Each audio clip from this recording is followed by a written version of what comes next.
Om Sri Lakshmi Narsimhaya Namaha. Valmiki Ramayana, Ayodhya Kanda, Chapter 113. Bharata returns to Ayodhya. Summary. Keeping Rama's sandals on his head, Bharata ascends his chariot along with Shatrughna.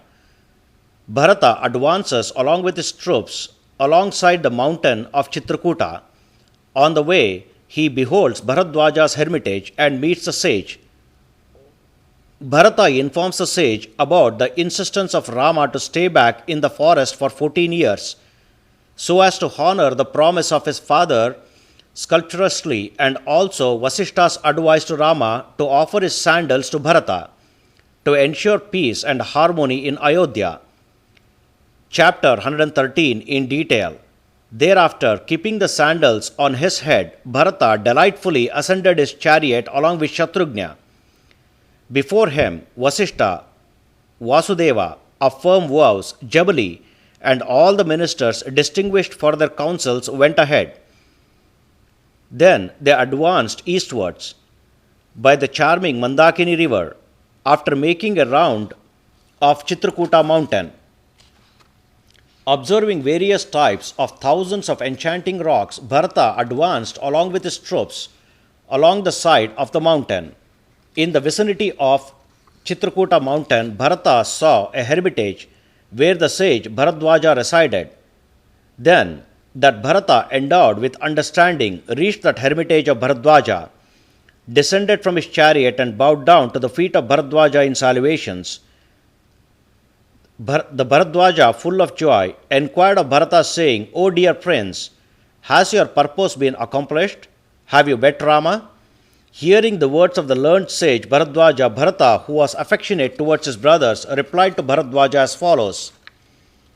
Despite the entreaties of his preceptor and of mine, Rama is unshaken in his resolve, and most cheerfully spoke the following words to Vashishta: "I shall honor the promise of my father scrupulously and reside in the forest for 14 years as I promised him."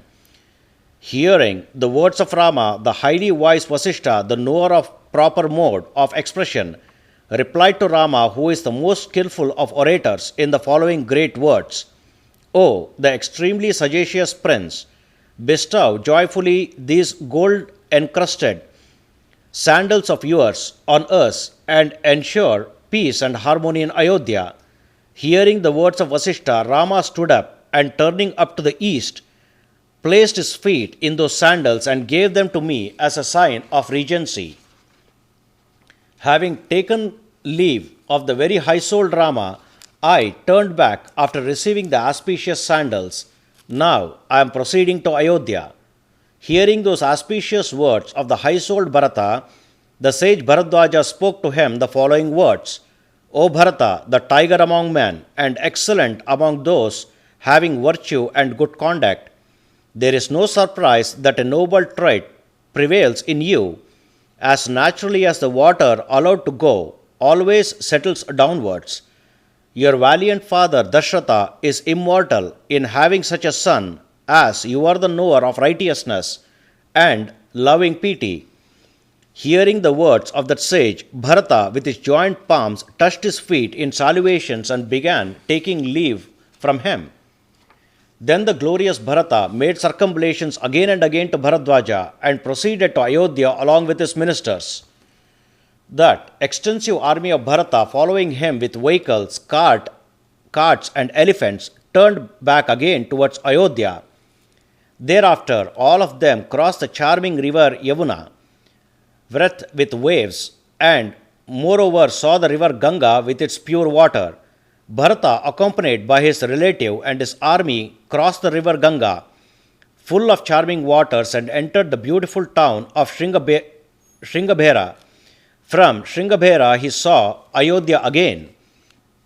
Beholding the city of Ayodhya, which was bereft of his father and brother, Bharata, tormented with grief, spoke the following words to the charioteer: "O charioteer, see that Ayodhya city, ruined, with a vacant look, joyless, miserable, and with an impeded voice." Thus completes 113th chapter of Ayodhya Kanda of the glorious Ramayana of Valmiki, the work of a sage and the oldest epic. Sri Moolarama Vijayate. Om Sri Krishnarpanamastu.